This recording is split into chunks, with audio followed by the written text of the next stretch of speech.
The Chinese ambassador, Ms. Sun Baohong, today held a press briefing on the China World Paper, the World Trade Organization, and shared her views on the SGR issues.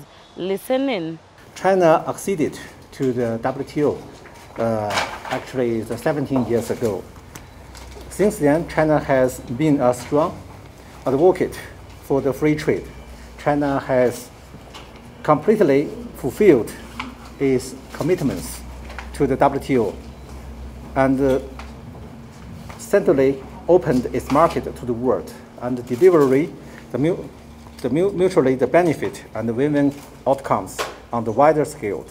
Through these efforts, China has lived up to its responsibility as the major country. And 1 month ago, Chinese government released a white paper. The title is China and the WTO, the trade organizations. In the white paper, the Chinese government gave a full account of the China's fulfillment of the World Trade Organization commitments, explained China's principles, the policies and the propositions regarding the multilateral trading system, and described China's vision and actions in advancing the high-level reform and opening up. Now I would like to share the 4 points with you. Firstly, China has faithfully fulfilled its WTO accession commitments. Since China acceded to the WTO, it has continued the efforts to improve its socialist, the market economy system. Further aligned is the policies with the multilateral trade rules in all the areas, honored its commitments on the opening trade in the goods and the service, and strengthened the IPR protection. Remarkable improvements have been made in enhancing the stability, transparency, and predictability of its opening up the policy. China has contributed significantly to the effective operation of the multilateral trade system.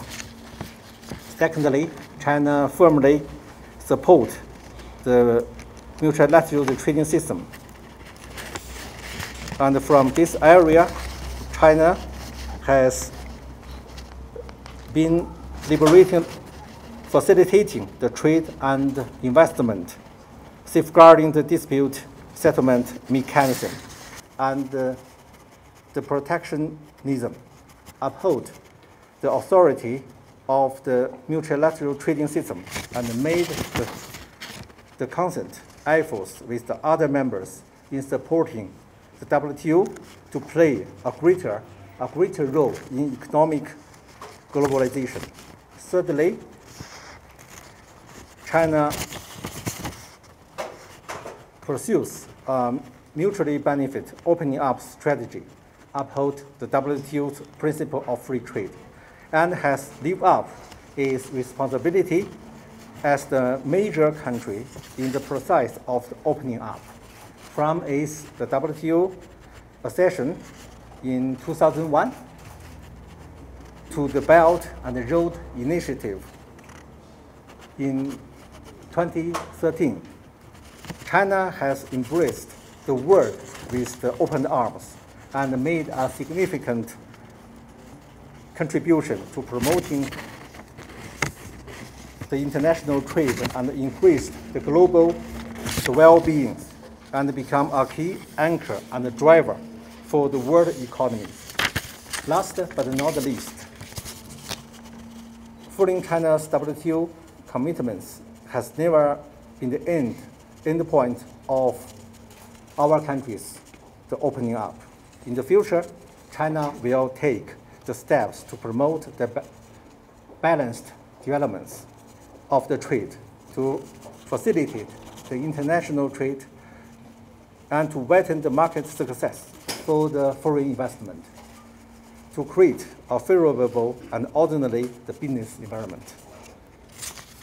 Looking back at China's accession to the WTO for the 17 years, China's the total amount of the foreign trade has grown significantly from the 500 billion US dollars in the 2001 and to the 4.3 trillion in the 2017.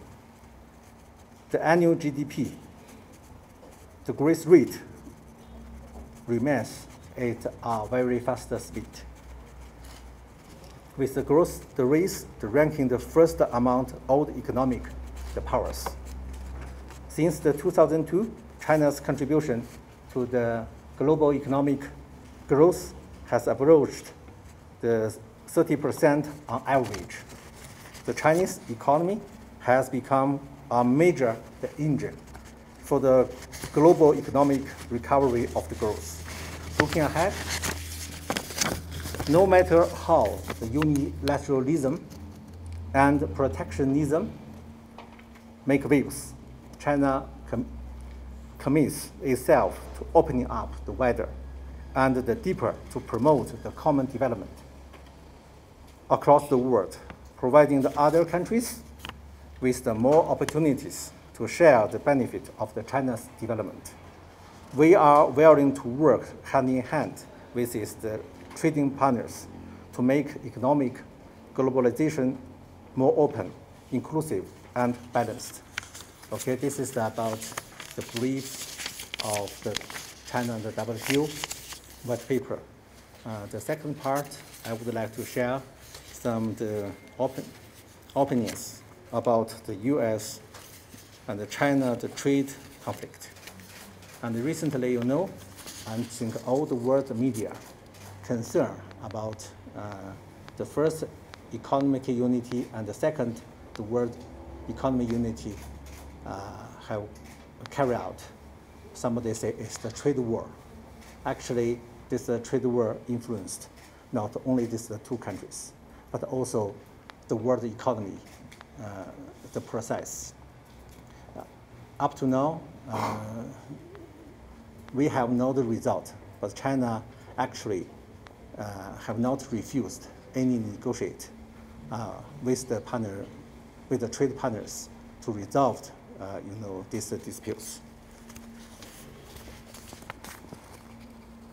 The beginning of the trade conflict, I think, is up to the United States. The U.S., according to its domestic law, this law, I will give you a brief introduction later, to impose the tariff to the Chinese products. And China had to do something to fit back. Yes. And if we talk about the legal clause about the U.S., the government taken is about the Section 301 of the U.S. trade law. Actually, these trade law have been complained by the European Union on the January of 2000, because the Section 301 that gave the power of the United States government to investigate any they believed unfair the trade activities and take the measures against the other countries. Actually, the other WTO members believe this was not legal under the WTO, the legal framework. So the European Union have issued the case against the US on the WTO, on the panel, DSU panel. During the legal process, the US government make a promise, make a commitment. That means the US government have the power to initiate the investigation against the other countries. But when the results appeared, they will, according to the countries, whether it's the WTO member or the others, will take the different measures. That means for the WTO members, the US promised to through the WTO system. That means through the WTO, the dispute settlement body to resolve this conflict. So for the non-WTO members, they will take the measures directly. So according to the US government commitments about this, the WTO believed only the Section 301 was not illegal on the WTO rules. You know, all this the panel decision depends on the US, the government commitment. Yes, but now you see, although according to the trade law, the Section 301, the US investigate the trade partners, including China. Not only China, actually, but also the European Union. They take the measures. The excuse is the state security. They did not apply for any method resolution in the WTO framework. So we believed this is as a model, is the protectionism and the unilateralism. So actually, the other example, that means the US government have breached its promise before the panel of the WTO. The US believed the country is the rule of law, but if the WTO rules is not good for its the benefit, for its the interest, they will put it aside. This is the only one example. Another example is for the China's, you know, the market economy statute. You know, when the China access to the WTO, the US, the other WTO members agree China will believe the market economy statute by the end of 2017. Actually, this is only a method used the anti-dumping investigation. But you know what happened last year?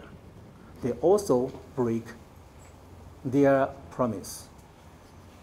They believed China still a non-market economy, so they do not follow his commitments to China.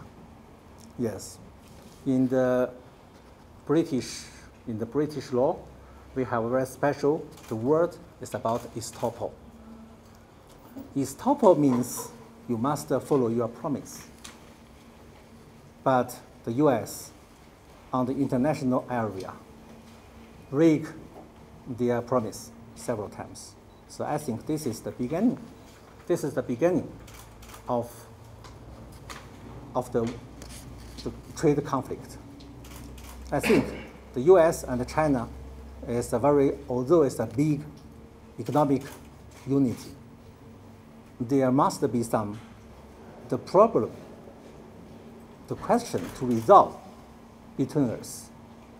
But if the US is the founder of the WTO, is the member of the WTO, China also is the member of the WTO. The US should resolve this question, resolve the problem with China through the WTO, the system. If the US believed some Chinese the laws, regulations, policies are illegal with the WTO rules, they can go to the WTO. They can be before the panel to challenge any Chinese measures and policies. But we do not like these. They just like what they should do, only by themselves.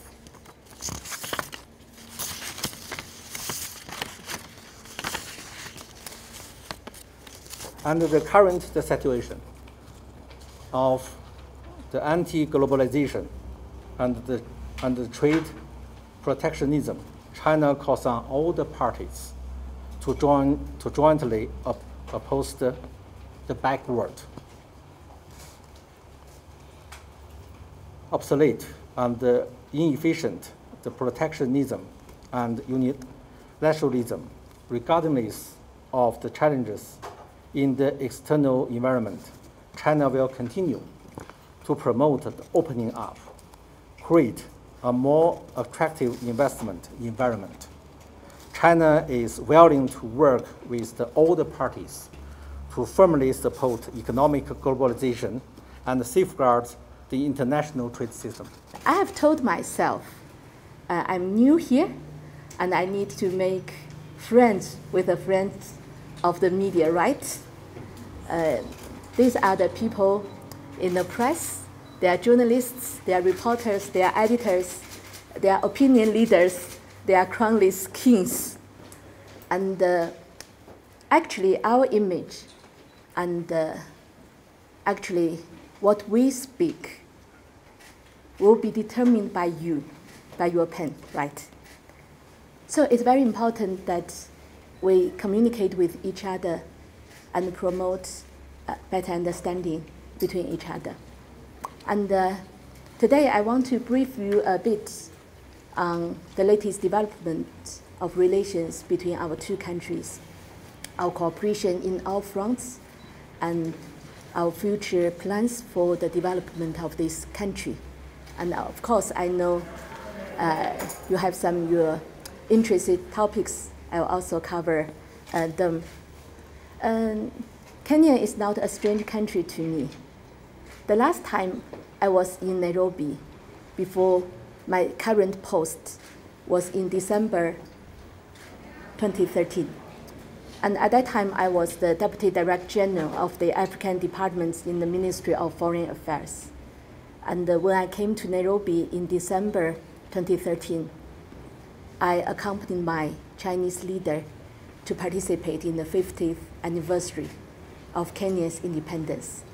And that year is actually a year of Kenya for me, because I was very heavily involved in the work of Kenya. That was the first year of the first term of President Kenyatta. And we participated in the inauguration of His Excellency's first term. And I received him personally in China for the state visit. And later on, I came to the country. So after 5 years, the past 5 years, I was in Ghana as ambassador. And after 5 years, I came back to this beautiful country. And I was very, very shocked by the development in the country. And there is SGR. I still remember during President Kenyatta's visit to China in 2013, that was still something in talking. But now it has been in place for 1 whole year.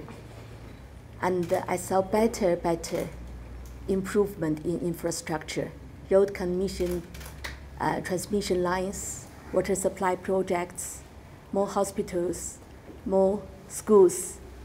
And the majority of these projects are done by Chinese companies. And I was really very, very proud of these achievements. And actually, if we recall the development of our relations and cooperation since 2015, that was the year when we have held the Forum on China-Africa Cooperation Johannesburg Summit, we could see there has been very frequent exchange of high levels between our two countries. We have conducted more than 60 exchange of visits between ministerial level. So the frequency of the mutual visits is very high. And we can see a lot of new landmark projects in this country, as I have cited. And we have seen there more exchange of visits between ordinary people. More and more Kenyan people go to China for business, for advanced studies, for long-term studies, for training, for different purposes. And there are more Chinese people coming to this country. In 2013, when I remembered during President Kenyatta's formal talks with our President Xi Jinping, he said we want to promote tourism, and we need to promote tourism in China. And that year, our outbound tourists to Kenya was only 25,000. That is our statistics. And the last year, it tripled. And this year, we believe there will be another at least 20% increase of our outbound tourists in this country. And I remembered during that talks, President said we want to open more direct flights between the two countries. And now we can see we have a dozen direct flights between our two countries every week. And recently I heard from the general manager of our Southern Airlines who worked here, and he said now the plane is fully booked because of it's the hot season of tourism in Kenya, and more Chinese people have booked their flights to come to this country. And I just pick a few examples to show you how vibrant our cooperation on all fronts. And for the next stage, of course, there will be our traditional cooperation in infrastructure, in grant, in financing, and in investment. China has been the largest source of FDI for Kenya, and we are also your largest trading partner. And for the next few years, we will align our development strategies with Big Four. So apart from our engagement with the railway construction and with more other projects in infrastructure, we will encourage credible and qualified Chinese companies to make more investment in your agriculture, to ensure your food security, in your manufacturing, to help the capacity building in the country, and also to engage in the universal health. So there is really a lot for us to cooperate. And this year, it will be a very big year for our relations too. President will go to China in September and also meet with his old friend, Chinese President Xi Jinping. It will be the fourth meeting since 2013. And the discussions will focus on China and Kenya, how to cooperate for the benefit of two peoples. And we'll identify the key projects for the next few years in different fronts and try to implement it and bring tangible results to people of Kenya and people of China at early stage. I think now the world is facing a very complex situation, and it's very important for the developing countries to consolidate their relations and expand cooperation and deepen their cooperation in all fronts. And we believe that with the joint efforts, in the next 5 years, we can register more achievements than the previous 5 years. And all the people of Kenya will benefit from China-Kenya cooperation. And I also want to say that the media people are very, very interested in China-Africa cooperation. I can see from the attendance today. And actually, after my arrival in Kenya this time, I can see that the communication level in this country is quite high. And China is a catchword in the media. So each day, if you look at from the newspapers and the social media, and TVs, radios, there will be dozens of reports on China. And I want to thank you for your care on China, Kenya, China-Africa cooperation. And I believe that media has its responsibility to promote our friendship and our cooperation in the future. Now, recently, there are a number of reports on SGR. And I'm very happy to see that there are more and more balanced views on this project. At the end of the day, I should say SGR is a Kenyan railway. It's your project. And what China is doing now is first to help you to construct SGR, and second, to help you to build up the whole system capacity building to finally operate this railway.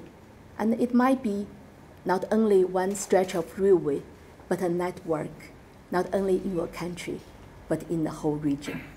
So it's important to understand the true meaning and the significance behind this railway. So far we have witnessed a very successful operation of SGR since it was commissioned last year. And there were figures released every day on the transportation of passengers and the cargo services.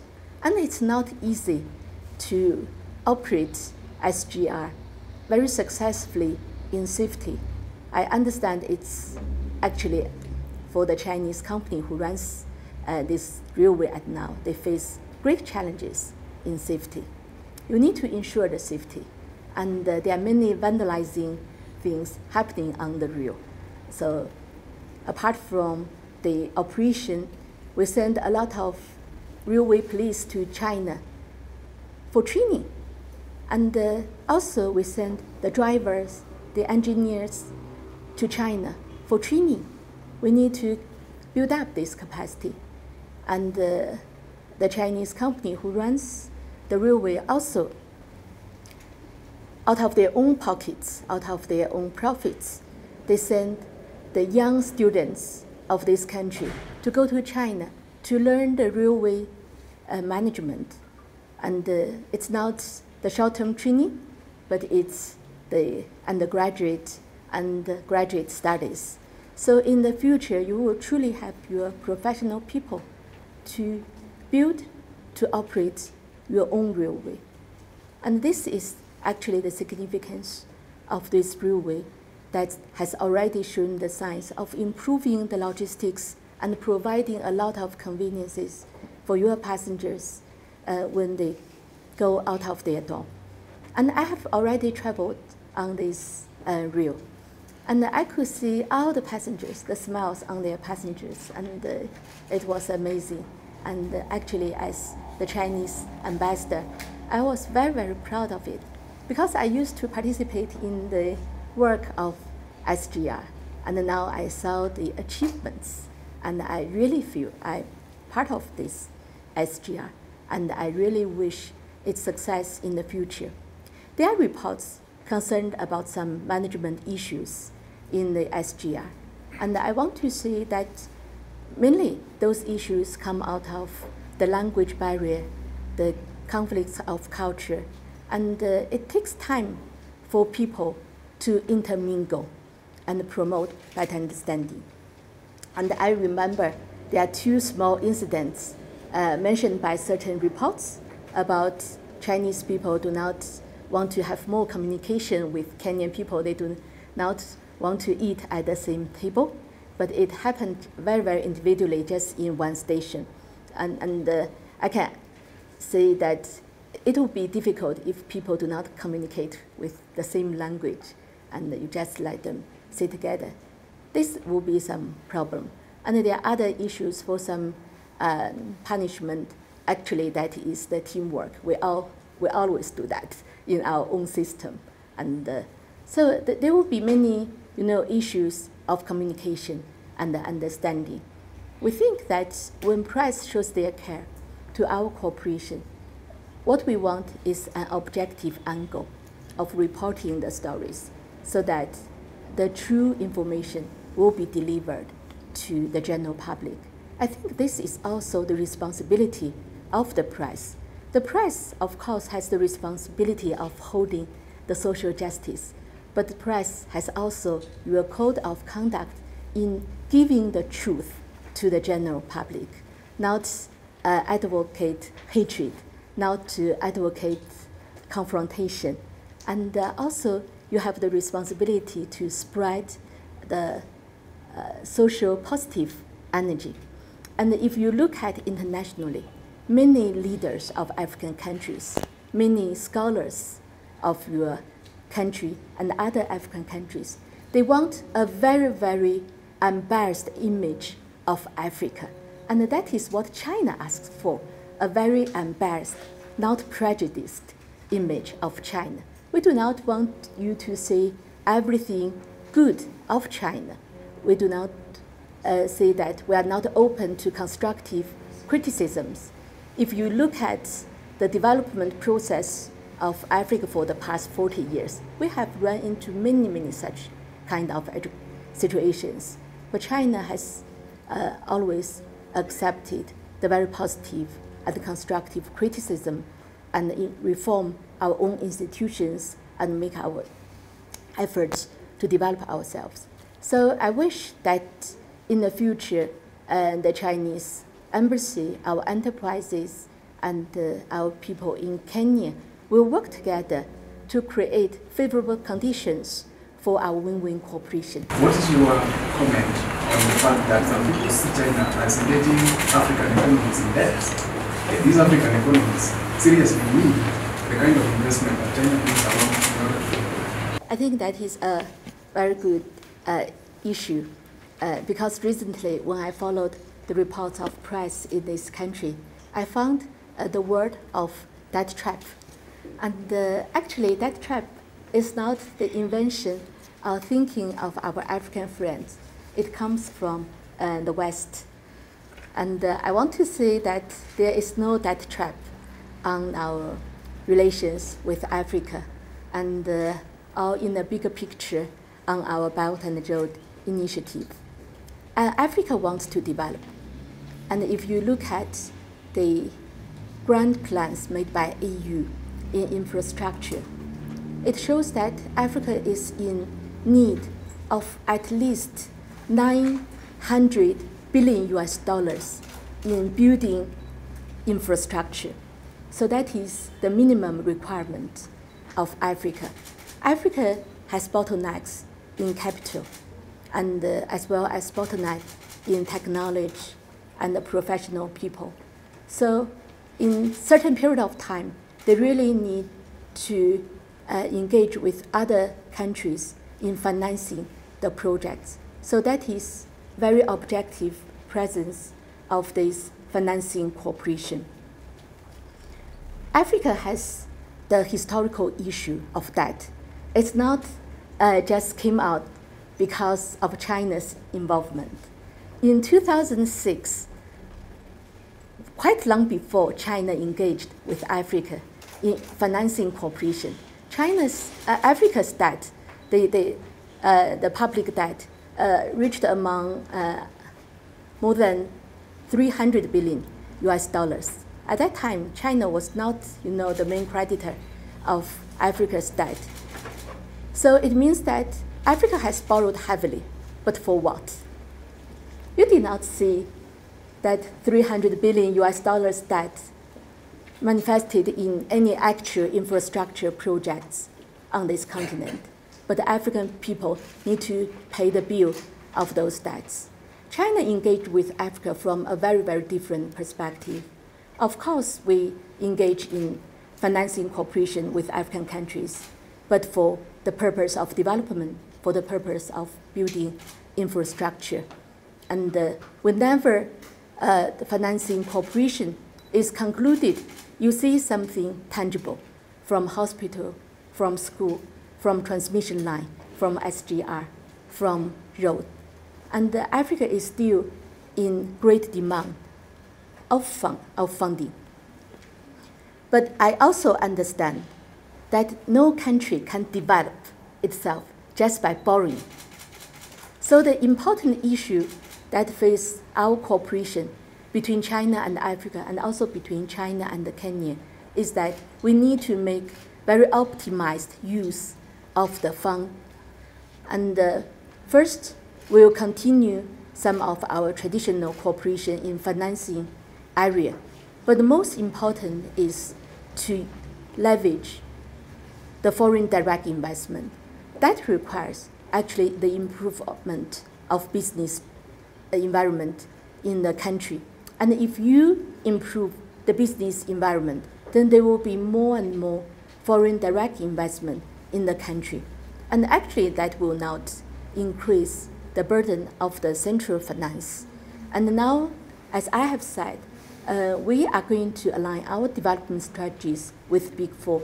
We'll encourage more and more Chinese companies to make investment in manufacturing and agriculture, in affordable housing, and in your universal health.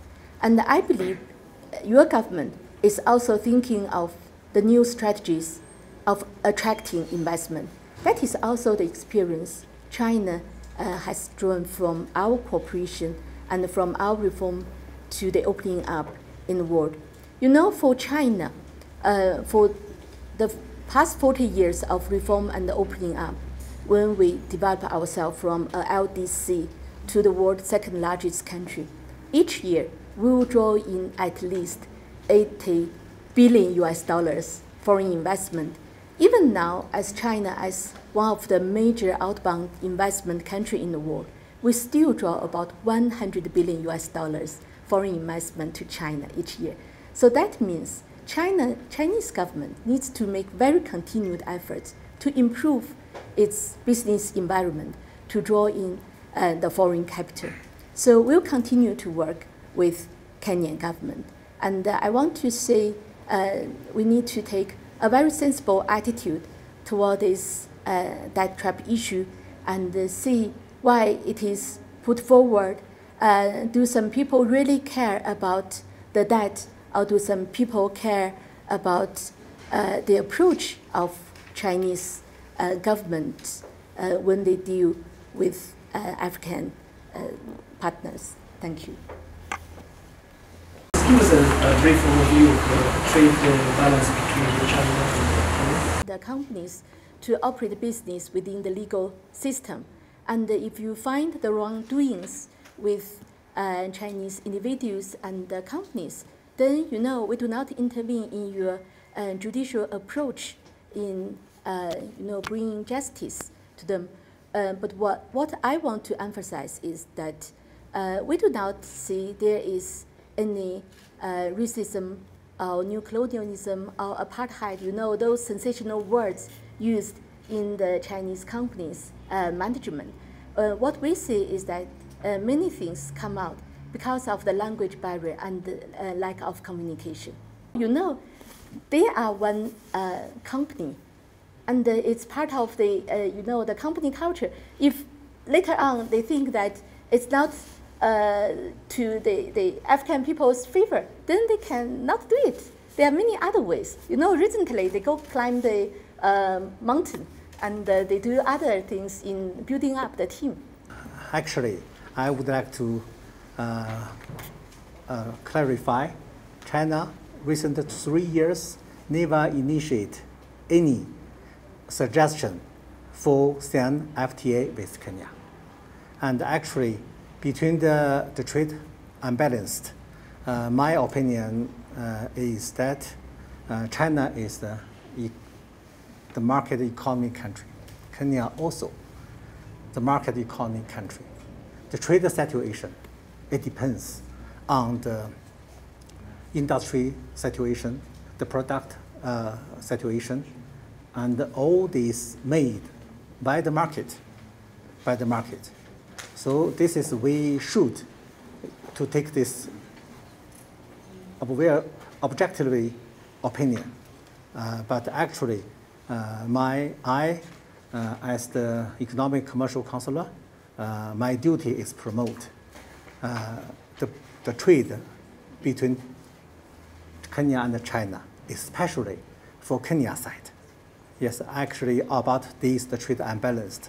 we have discussed several times with the Kenya government.